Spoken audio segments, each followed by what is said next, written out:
प्यार नजरों से शुरू होकर दिल तक जाता है। पहले आंखें मिलती हैं और फिर होती है दिल में धड़कन। पर इनका प्यार थोड़ा अलग है।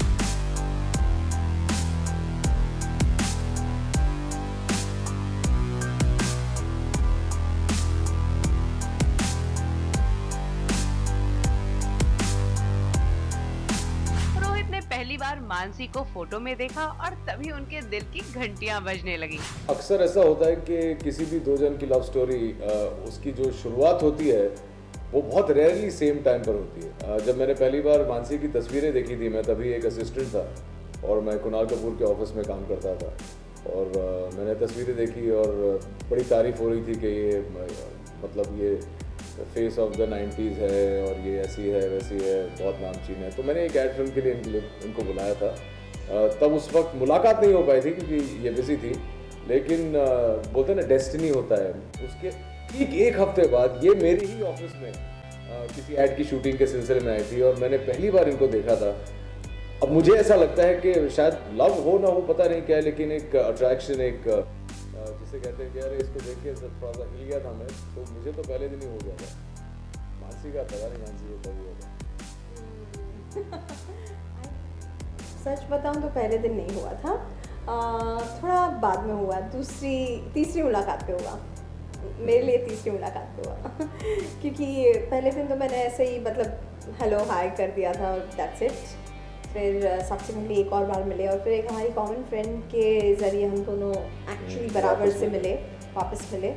तब मैंने जब रोहित से बात की तो मुझे लगा कि अच्छा ठीक ही है। मैं आपको अंदर की बात ये है कि पहली बार जब इन्होंने मुझे देखा तो इन्हें इतना बड़ा धक्का लगा कि बाप रे ऐसा भी कोई हो सकता है। हाँ। हैं?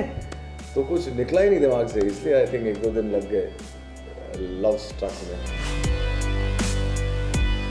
चलिए जानते हैं कि इनके इस खूबसूरत प्यार की शुरुआत कैसे हुई। फर्स्ट स्टेप इन्होंने किया था क्योंकि क्यों नहीं, मैं ये जानना चाहता हूँ क्यों। मेरे से एक उनकी फ्रेंड ने जब बताया कि मैं मानसी के घर जा रही हूँ तो उन्होंने बोला अच्छा मुझे भी मिलना उससे, तो वो साथ साथ में आ गए। उनको मैंने इनवाइट नहीं किया था, तो फर्स्ट स्टेप इन्होंने ही लिया ना।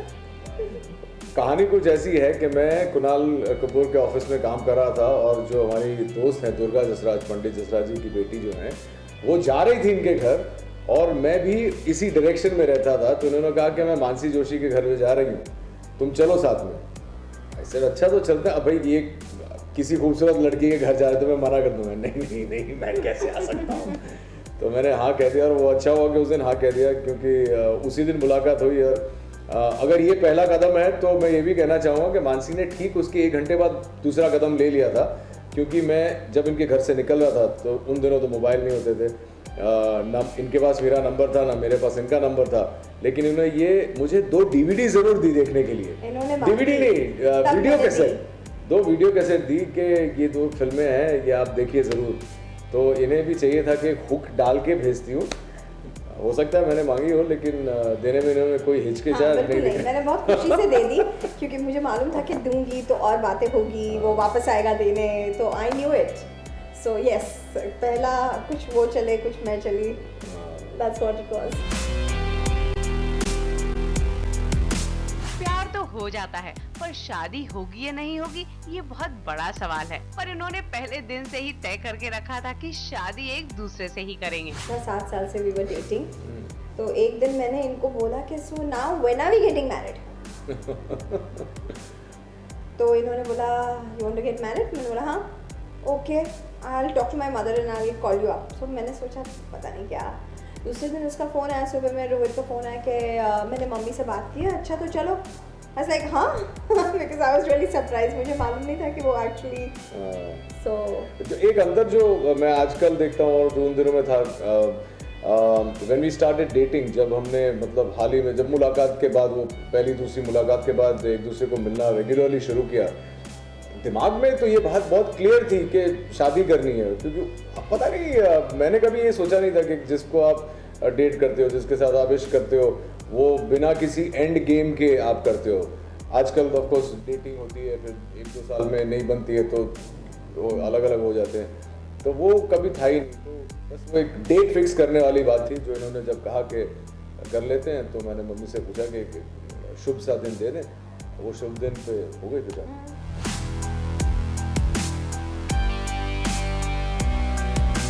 चलिए पहले मानसी से जानते हैं कि ऐसी कौन सी आदतें हैं जो वो रोहित में चेंज करना चाहेंगी। हिट लिस्ट में ये है कि I feel that Rohit is he's like a soda bottle. Like he'll get angry and then he'll fizz in 2 seconds. He'll fizzle down. So sometimes I wish that he would not, react so strongly. But apart from that, really there's no other test. सब सही है. अब रोहित बताएंगे मानसी की ऐसी आदतें। मानसी में ऐसी कोई भी बात नहीं है शायद जो नेगेटिव हो या हाँ गुस्सा है। गुस्सा तो मेरे जैसे लड़के के साथ शादी करेंगे तो गुस्सा तो अपने आप बढ़ता ही रहेगा, क्योंकि मैं बिल्कुल ही अनरूली हूँ। मैं कोई सिस्टम फॉलो नहीं करता हूँ, मैं बिल्कुल मस्त मौला हूँ। जैसे इन्होंने कहा, एक पिक्चर थी अनिल कपूर की जिसमें उनका एक डायलॉग था, बी पॉजिटिव यार। तो मेरी लाइफ का फंडा यही है कि कुछ भी हो जाए, कहीं पे भी हो जाए, ज़िंदगी में भूचाल आ जाए, सुनामी आ जाए, you should always be positive. That's what I always believe in. तो ऐसे मुझे कोई ऐसी इनकी आदत कोई खटकती नहीं है। इनका जो ये जो सिस्टम वाला है चक्कर, वो कभी कभी जैसा इन्होंने कहा इरिटेशन हो जाती है, लेकिन उसमें मुझे कोई बदलना चाहूँ तो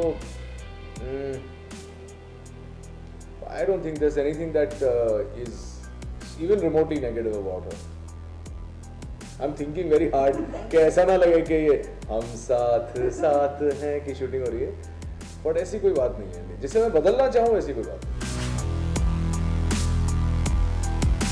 कौन सी 3 चीजें हैं जो आप दोनों में कॉमन है? पहली चीज जो मुझे लगता है हम दोनों में कॉमन है कि दोनों एरीज हैं। सनसाइन एक जैसा है। मेरी पैदाइश 5 अप्रैल को है तो इनकी 15 अप्रैल को है।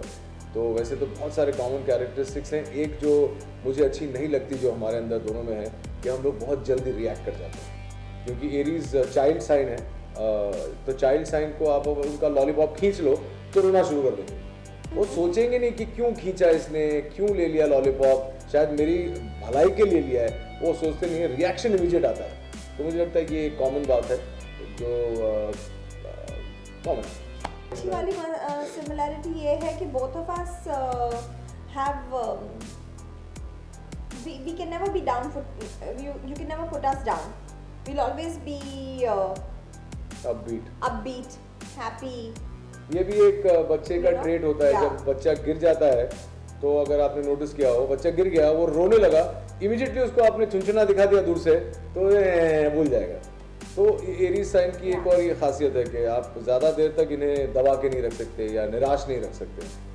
और तीसरी सिमिलैरिटी ये है कि we both love travelling, we both love seeing new places, trying out new foods, new kind of cuisines. हमें घूमना बहुत अच्छा लगता है। और हमारे जो एक और कॉमन फैक्टर है, हमारी जो बेटी है उसे भी ये सारी चीज़ें बहुत अच्छी लगती हैं। उसे भी ट्रैवल करना अच्छा लगता है, घूमना बहुत अच्छा लगता है।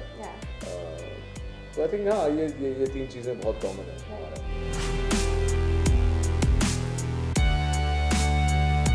जनाब, रोहित की लाइफ में कुकिंग की कहानी बेहद इंटरेस्टिंग है जो मानसी से जुड़ी है। ये कहानी एक बहुत इंटरेस्टिंग कहानी मैं आपको बता सकता हूँ कुकिंग के बारे में। जब ये जो 7 साल हम लोग डेट कर रहे थे, शादी हुई उससे पहले, 7 सालों में इन्होंने मुझे बहुत अच्छा अच्छा खाना खिलाया। इनके 4-5 डिशेज है जो इनकी जो कहते हैं ना कि ये डिश इनसे बेटर कोई नहीं बना सकता। ये 4-5 डिशेज जो हैं 7 साल में कुछ 70 बार खिलाया होगा। जिस दिन शादी करके मेरे घर पे आई, या यूँ कहूँ कि शादी करके इनके घर पे आई हैं, उस वो दिन है और आज का दिन है। 16 साल हो गए, मैंने शायद 16 बार भी इनके हाथ का खाना नहीं खाया। और ये इसमें कोई झूठ बोल रहा हूँ? नहीं, झूठ नहीं बोल रहे हो, क्योंकि क्या हुआ मैं बताती हूँ।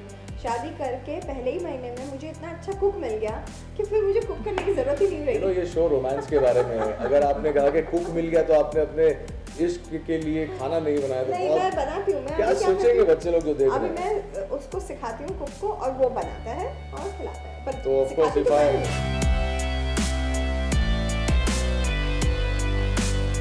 जानते हैं कि दोनों ने एक दूसरे को ऐसा कौन सा सरप्राइज दिया है जो आज तक इन्हें याद है। मुझे लगता है कि मानसी ने कई साल पहले मुझे एक बहुत कमाल का सरप्राइज दिया था। वैसे कई सरप्राइजेस दे चुकी हैं, लेकिन एक बहुत ही अच्छा सरप्राइज दिया था जो रोमांस से बढ़कर था।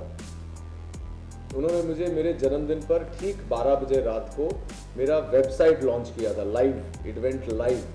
मैंने नहीं सुना कि किसी ने ऐसा किया हो। तो उनको वो वेबसाइट तैयार करने में कुछ 9 महीने 1 साल तक लग गया था। मेरे सारे दोस्तों के साथ, मेरे जर्नलिस्ट फ्रेंड्स के साथ मिल के मुझे फ़ोन करवाती थी, मेरा इंटरव्यू लेती थी। तो मैं खुश हो जाता था, सडनली मेरे बहुत इंटरव्यू छपने वाले हैं। इंटरव्यू लेती थी, उन इंटरव्यूज़ में से मटेरियल ये भेजती थी ऑस्ट्रेलिया, क्योंकि ये वेबसाइट के जो डिज़ाइनर्स थे वो ऑस्ट्रेलिया में थे उस वक्त। और सारे मेरे फोटोग्राफ्स इकट्ठा करके पूरा एक कंपाइल करके ठीक 12 बजे इसी टेबल पर आई थिंक 2007 में इन्होंने मुझे मेरी वेबसाइट www.rohitroydev की थी। तो I think that is the most romantic loving surprise that I've ever got.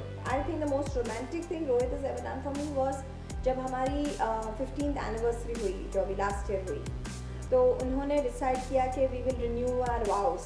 तो उन्होंने जाके सारी तैयारी की। कियारा को भी मालूम था क्या हो रहा है। मुझे बोला गया था कि you make a white dress and you and Kiara both have to get something white and he would also get something white. और फिर हम जब गए थाईलैंड, तो हम फुकेत गए थे। वहाँ फुकेत में एक बिग बुद्धा टेम्पल है, उस टेम्पल में इन्होंने सब तैयारी की थी। हम लोग हमारे एनिवर्सरी वाले दिन वहाँ गए and we renewed our vows again in that temple and with Kiara with us and it was a very nice moment. It was beautiful for me. It was lovely that he had thought of this and planned this and taken me there. Plus he had got a lovely gift for me which was like really special, this beautiful poster of love story with his and my face on it. And we also went and stayed again वही hotel में जहाँ हम हमारे honeymoon के लिए गए थे। तो बहुत सारी चीज़ें एक साथ। बचपन में कियारा हर बच्चे की तरह हमें पूछती थी कि जब 3-4 साल की थी कि बाबा मम्मा तुमने मुझे क्यों अपनी शादी में नहीं बुलाया, अब तुम कैसे समझाओगे बच्चे को। तो मैंने बोला कि अब एक बार ऐसे शादी करते हैं जिसमें कियारा भी मौजूद हो। तो कियारा आई थिंक 12 साल की थी, तो हमने रिन्यूड आवर वाउज और टेम्पल में जाके, और बुद्धिस्ट टेम्पल हम लोगों को दोनों को बुद्धा बहुत अच्छे लगते हैं, पता नहीं क्या कोई कनेक्ट होगा। तो वहाँ जाके हम लोगों ने किया था और बड़ा मजा। तुम मिले दिल खिले और जीने को क्या चाहिए, हाँ तुम मिले दिल खिले और जीने को क्या चाहिए। मैंने इनको कुछ धक्का वक्का दिया होगा तो इनका मूड अच्छा नहीं था, तो अगली लाइन वैसी थी, ना हो तू दास तेरे पास पास मैं रहूँगा जिंदगी भर, ना हो तू दास तेरे पास पास मैं रहूँगा जिंदगी भर, सारे संसार का प्यार मैंने तुझी में पाया, तुम मिले दिल खिले और जीने को क्या चाहिए।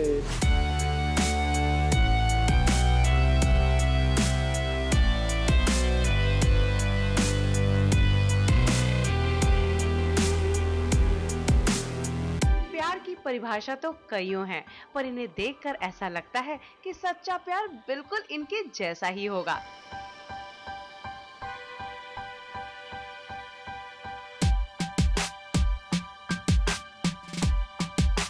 तो अगले हफ्ते हम फिर मिलेंगे एक नए लव आजकल के साथ। बस लॉग ऑन करते रहिए indiaforums.com। Hi, this is Nisha Rawal and you're watching India Forums, and you can subscribe to their YouTube channel India Forums.